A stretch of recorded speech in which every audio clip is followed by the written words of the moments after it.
స్త్రీధనం అంటే ఏమిటి? తల్లి చనిపోతే నగదు, బంగారం, ఆస్తి ఎవరికి వస్తుంది? మీలో చాలా మందికి తెలియని నిజం ఇప్పుడు తెలుసుకుందాము.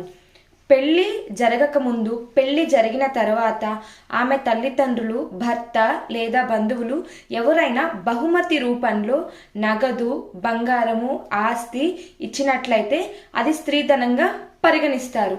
అది ఆమె సొంత ఆస్తి. హిందూ సక్సెషన్ యాక్ట్ ప్రకారం తల్లి చనిపోతే మొదటగా ఆమె భర్తకు, పిల్లలు ఉంటే కొడుకు లేదా కూతురుకు ఈ ఆస్తి అనేది వెళ్తుంది. ఉదాహరణకు ఆమె చనిపోయింది, 12 లక్షల ఆస్తి అనేది ఉంది.